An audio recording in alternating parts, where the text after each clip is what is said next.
Hi, I'm Donna Guest, the Lazy Scrapbooker, and welcome to my Tuesday tips.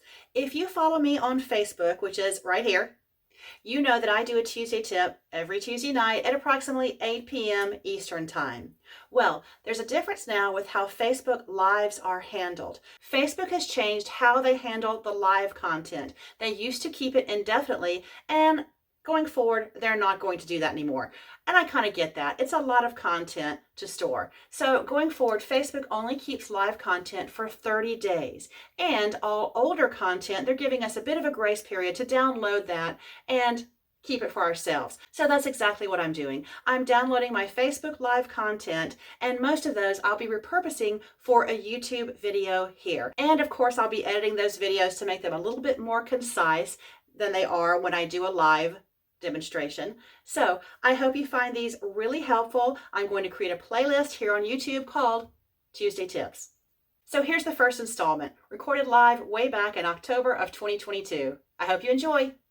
Hello everyone, it's Donna. Happy Tuesday. Thanks for joining me for this week's Tuesday tip. Whether you're watching me live or watch this later, I want to show you something new. So I found this great page idea looking around Pinterest and just loved it. I actually created this with Vivid Melodies, the Lime Tart paper pack. And I'm going to do something a little bit different tonight as I demonstrate it to give them bigger variety of colors. But this is just a lot of fun with ribbons here.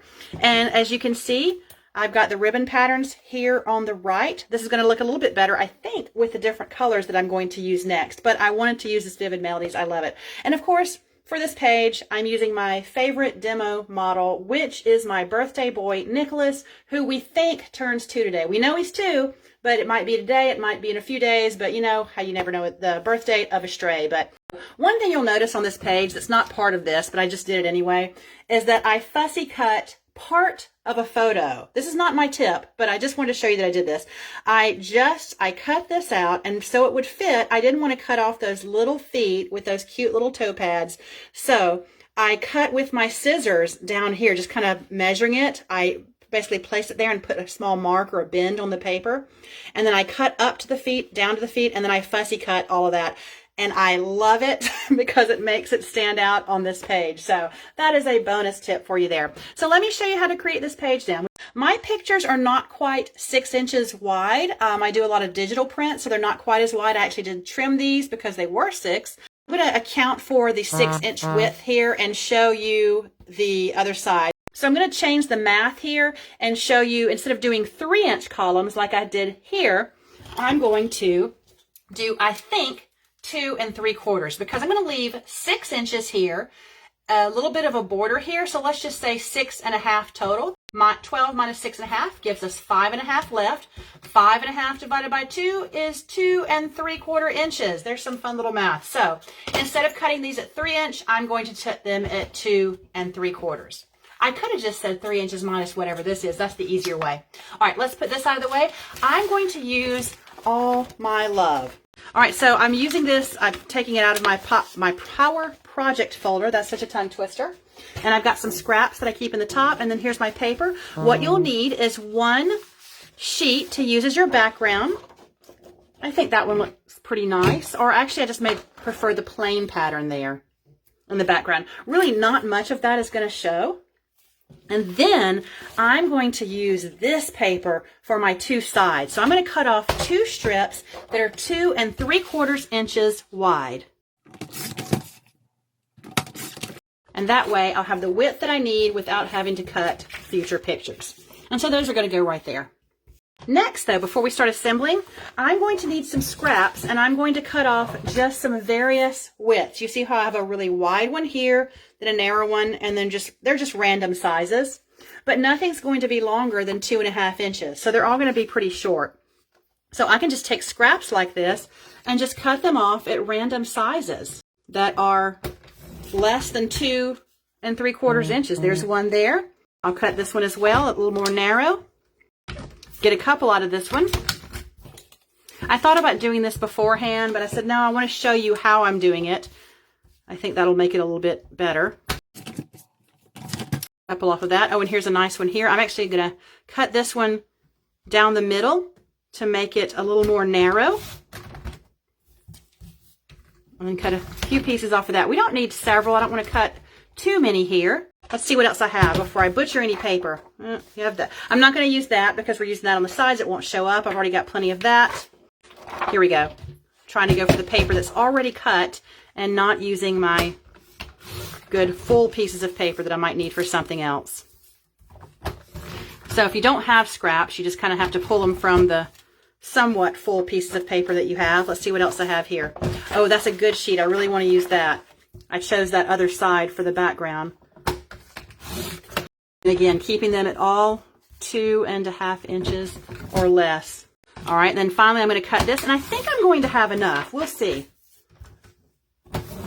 I think that's enough. If not, we'll just cut more. Okay, so I'm only going to do this on one side, and the other side, as you can see, stays empty.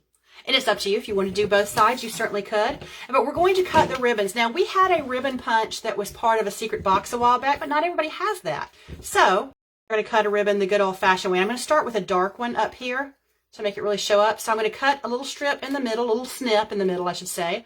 And then from one corner to the center and one corner to the center. And I'm going to do that on several of these. And you can do it pretty quickly. And paying attention to any directions, like these are words. So I'm going to cut it this way so I'm cutting the right way so the words show up. Now, I hope the stone paper right here looks good on this other stone paper. I hope so. We'll see. But, of course, they're going to have all the other colors around it. So I'm just basically cutting up the center right here, and then snip here, and snip from corner to the center. So it does make a pretty perfect little ribbon if you just cut in the center. There's room for human error there, but it's, you know, it's okay. It's going to look okay. Doesn't have to be completely perfect. I'm making a terrible mess here. Oh, here's a really wide one I'm going to use. Really doing those quickly, and they're not perfect, but they look okay. So I'm going to start with this darker color up here. And I'm going to put it all the way to the edge at the top. And then I'm going to come down, and I'm going to put this one, and I'm careful not to use this pattern, it's just too much. I'm going to put this one right here.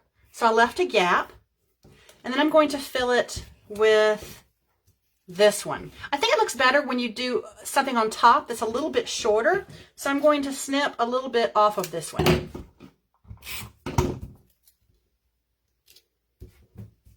Okay, and that just lays on top of that one. And then I'm going to do this really big one right here. And put this little one right here on top of that. And again, I want it a little bit shorter, so I'm going to snip a little bit off of that. And this really does come together pretty quickly. I'm going to let this one be longer, just for some variation. And because I'm lazy. This one I want shorter, so let me snip a little off of that one. I just love any page idea where you can use up these scraps. I actually had to make some scraps for this one. Okay, I'm going to make this into a ribbon, snip from the corner to the center. Oh no, I ruined it. Well, let's do this. I don't know how I ruined that, but hey, this one will work. Oh, look what I did there. I used the same color right there. I'm going to flip that one over. I was really going too fast. So what I'll do is I'll just, since it's repositionable tape runner, just take my fingertip and rub that off so it's all gone. And then I'll apply the repositionable to the other side and put it the way I should have put it. There we go. And I have room for one more down here. I'm going to do a dark. I like the dark colors at the bottom. Actually, that's a little bit more narrow than I want. Let me get this bigger piece. Actually, let me just cut off a piece. I want the perfect size here. The other ones were just not quite big enough to cover the gap there.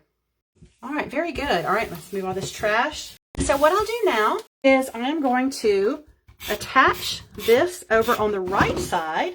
So what I'm going to do now is I'm going to take some border stickers, and I don't have any All My Love border stickers. These are totally tonal autumn, which is totally different than All My Love. But when you start to look here, these colors really do go together. Some of them do. I think I'm going to use these little leaves here, and I think they'll look good. I'm going to give it a try, but I'm going to put that here, just up the center there. What did I just do? Rip that sticker. Oh my goodness. don't know if you saw that, but I did. I ripped that border sticker really nicely. So, but you know what? I've done it before. I'll fix it again. All I need is the multi-tool. So now you get to see how to fix a sticker if messing one up. Look, you will never know that was ripped in half.